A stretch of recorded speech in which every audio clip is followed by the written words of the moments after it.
उदयपुर 19 जून। जनजाति क्षेत्रीय विकास मंत्री श्री बाबूलाल खराड़ी ने कहा कि सिकल सेल बीमारी के बारे में कुछ समय पहले तक कोई नहीं जानता था, लेकिन ये बीमारी बड़े पैमाने पर लोगों को प्रभावित किए हुए है।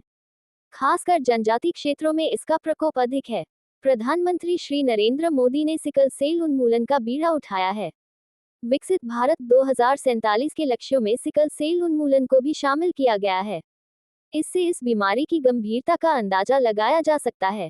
सिकल सेल उन्मूलन के लिए जनजागृति और समन्वित प्रयासों की आवश्यकता है।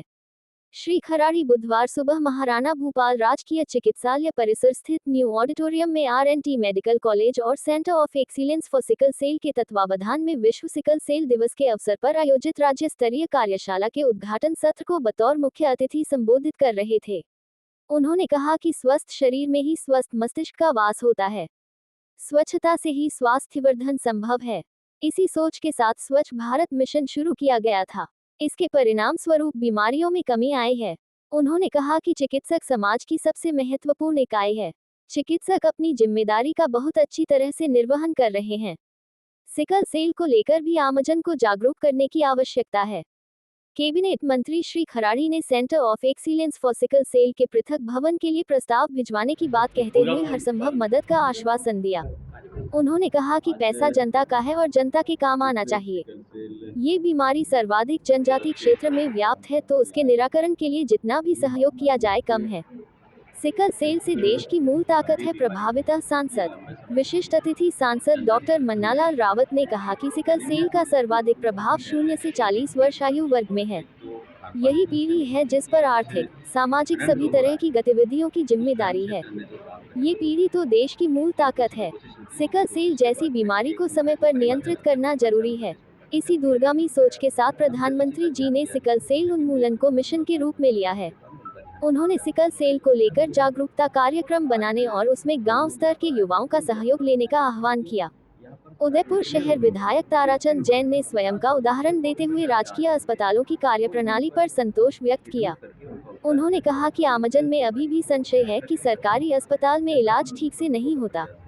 इस भ्रांति को दूर करने की जरूरत है। उदयपुर ग्रामीण विधायक फूल सिंह मीणा ने भी जनजागरूकता पर बल दिया। कार्यशाला में जनजाति क्षेत्रीय विकास विभाग के सहायक निदेशक Sudhir Dave, blood cell coordinator doctor Mukesh Chaudhary, national alliance of sickle cell organisation NESCO के सचिव गौतम डोंगरे, संयुक्त निदेशक चिकित्सा विभाग Z Ekaji, CMHO doctor Shankar Bamania, Maharana Bhupal अस्पताल के अधीक्षक डॉक्टर आर.एल. सुमन आदि ने भी विचार व्यक्त किए। प्रारंभ में आर&टी मेडिकल कॉलेज के प्राचार्य Vipin Chandra Mathur, centre of excellence and sickle cell के नोडल अधिकारी डॉक्टर लाखन पोसवाल सहित अन्य ने अतिथियों का स्वागत किया। डॉक्टर पोसवाल ने सेंटर ऑफ एक्सीलेंस की स्थापना से लेकर अब तक की प्रगति से अवगत कराया।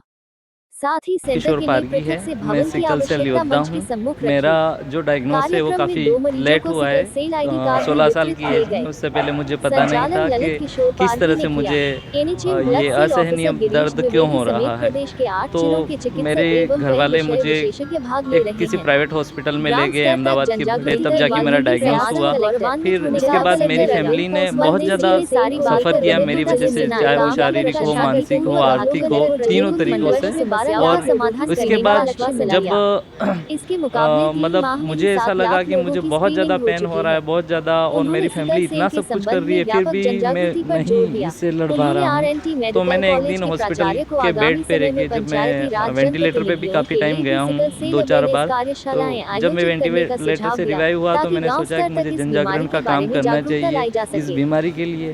पहले तो मैं ये सोचता था कि मैं अकेला हूँ, सिकल सेल हो रही है राजस्थान में, पर जब से मैं national alliance for sickle cell organisation से मिला, तो मैंने फिर उनको मिलने के बाद फिर उनसे मुझे पता चला कि मेरे जैसे बहुत से और लोग हैं और राजस्थान में मुझे इसके लिए काम करने की ज़्यादा ज़रूरत है। तो मैं जब फर्स्ट टाइम नागपुर गया तो मैं नितिन गडकरी जी से मिला और वहाँ जाके मैंने देखा कि वहाँ के किस तरह से काम हो रहे हैं। तो फिर मैंने हमारा सिकल सेल सक्षम राजस्थान फाउंडेशन नाम का एक NGO भी ओपन किया। उसके तहत भी हम लोग जब मिशन आया उससे पहले से हम लोग जन जागरण का काम कर रहे हैं। हम जागरूकता के लिए स्कूलों में कैंप लगाते हैं, बच्चों को जन जागृति देते हैं और साथ ही हम लोग नेशनल अलायंस के साथ मिल के और हम centre of excellence for sickle cell disease के लिए के साथ कोलैबोरेट करके भी हम लोग काम करते हैं। और मैं इंडिविजुअल भी इसके लिए पूरे इंडिया में हर जगह पे हमारे जो सेक्रेटरी साहब हैं गौतम डोंगरे सर, उनके साथ रह के और मैं इसमें एडवोकेसी पूरी तरह से जन जागरण का काम कर रहा हूँ लगातार। के जो प्रारंभिक लक्षण होते हैं वो किस तरह के? जी, प्रारंभिक लक्षण में आप अभी मेरी देखेंगे तो अभी भी मेरी आंखें जो है वो येलो लगेंगी, पीली लगेंगी, बहुत ज़्यादा दर्द, असहनीय दर्द वो होगा, आप बार बार बीमार होंगे, बार बार बुखार आएगा, आपका हीमोग्लोबिन जो लेवल है, आपका खून है वो कम होता रहेगा बार बार। ये सब प्रारंभिक लक्षण है, पर इसमें क्या मल्टीपल लक्षण होने के कारण से ये डायग्नोस नहीं हो पाता है बहुत सी टाइम। तो हम सोचते हैं कि शायद इसको पीलिया हो गया है और इस तरह से हम सोचने लग जाते हैं। तो इस बीमारी का विदाउट डायग्नोस आप कुछ नहीं कर सकते हो, तो इसके लक्षण जो पता चलते हैं हमें, हाँ, तो कोई एज ग्रुप फिक्स होता है या नहीं? ये जन्मजात है एक्चुअल में, ये आनुवंशिक है। बिल्कुल, ये आनुवंशिक है। अगर आपके मदर फादर दोनों इसके वाहक हैं तो आप रोगी हो सकते हैं। उसमें अलग अलग इक्वेशंस होती हैं, तो रोगी हो सकते हैं। तो ये आजकल आरएनटी मेडिकल कॉलेज में तो न्यूबॉर्न स्क्रीनिंग, जो बच्चे के 24 घंटे के अंदर हम पता कर सकते हैं कि इसको सिकल सेल है या नहीं है, ये सुविधा यहाँ पे उपलब्ध है।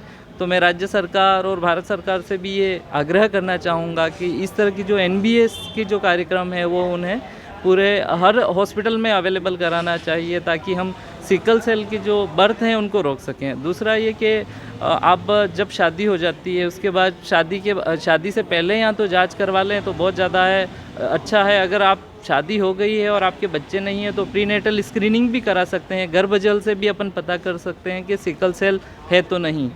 तो मैं यही चाहूँगा कि मेरे जैसे बच्चे मतलब इस दुनिया में ना आए तो ज़्यादा बेहतर है, क्योंकि ये बहुत असहनीय पेन और होता है। धन्यवाद। नमस्कार, बहुत बहुत धन्यवाद। आज मैं उदयपुर राजस्थान में national alliance of sickle cell organisation की तरफ से आमंत्रित हूँ। मेरा नाम गौतम डोंगरे है। मैं national alliance sickle cell organisation NASCO का सेक्रेटरी हूँ।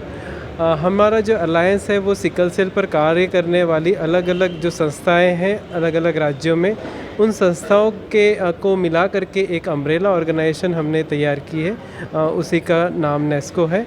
और ये अम्ब्रेला ऑर्गेनाइजेशन का काम है कि किस तरह से देश में सिकल सेल के लिए अवेयरनेस, जागरूकता फैलाए।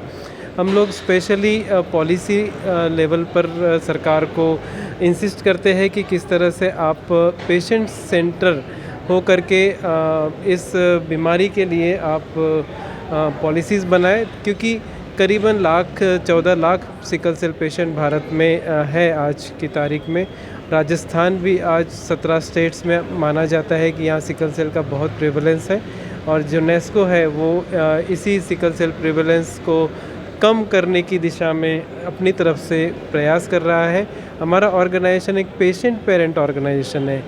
ये जितने भी पीड़ित लोग हैं उनसे मिल कर के बना हुआ है, पर हम सरकार को एक मदद के रूप में, एक सहकार्य के रूप में हम लोग अपना अवेयरनेस का जो कार्य है वो एक समर्पित करते हैं, ताकि हमारे जैसे पीड़ित और इस देश में ना हो।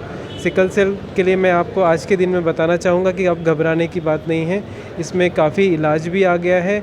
हम सिकल सेल के साथ पूरी ज़िंदगी अच्छे से रह सकते हैं। आप डॉक्टर से संपर्क करेंगे तो आप एक अच्छा जीवन जी सकते हैं। दूसरी बात कि नए सिकल सेल पीड़ितों को आने से हमें रोकना है, ताकि जो भारत सरकार ने सिकल सेल निर्मूलन मिशन 2047 पिछले साल घोषित किया है, उसको हम जल्द से जल्द कंप्लीट कर सकें, और आपका सहकार्य बहुत ज़रूरी है। बस एक आखिरी संदेश है कि शादी करने से पहले आप अपने ब्लड का टेस्ट अवश्य कर लें, ताकि पता चले कि आपके ब्लड में किसी तरह का कोई सिकल का जीन्स, थैलेसीमिया का जीन्स या हीमोफीलिया तो नहीं है, ताकि आप अपने आने वाली पीढ़ी को सुरक्षित रख सकें। बहुत बहुत धन्यवाद। आज हमारे आरएनटी परिसर में विश्व सिकल सेल दिवस के तत्वावधान में यहाँ पर इस पूरे समारोह को सुशोभित करने हमारे जनजातीय कैबिनेट मंत्री श्री बाबूलाल जी खराड़ी, हमारे नगर विधायक, हमारे ग्रामीण विधायक, हमारे सामान्य एमपी साहब और अन्य पदाधिकारी पधारे। ये एक विश्व सिकल सेल दिवस का जो मुख्य मुद्दा है वो ये है कि हमारे इस आदिवासी बहुल्य इलाके में इस बीमारी के मरीज़ बहुतायत में पाए जाते हैं और ये केंद्र सरकार का एक फ्लैगशिप प्रोग्राम है जिसके तहत इस बीमारी का रोकथाम करना बहुत ज़्यादा आवश्यक है।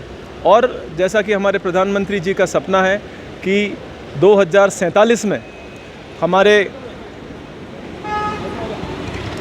देश से इस बीमारी का समूल जो है वो नाश किया जाए, तो इसी पूरे परिप्रेक्ष्य में विश्व सिकल सेल दिवस पे ये समारोह आयोजित किया गया, जिसके साथ में हमारे संभाग के लगभग 450 डॉक्टरों की ट्रेनिंग और उसके साथ साथ में एक RNT का नया एक नवाचार है जिसको हमने सेतु का नाम दिया है, जो हमारे रेफरल जो पेशेंट्स आते हैं पेरिफेरी से, उन पेशेंट्स की जो है वो त्वरित उनके लिए कार्रवाई हो और उनको समुचित इलाज मिल सके, उसका भी हमने शुभारंभ किया।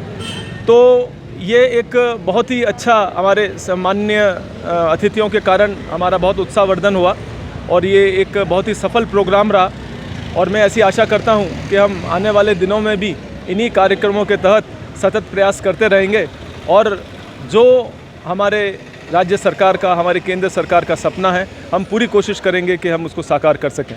धन्यवाद।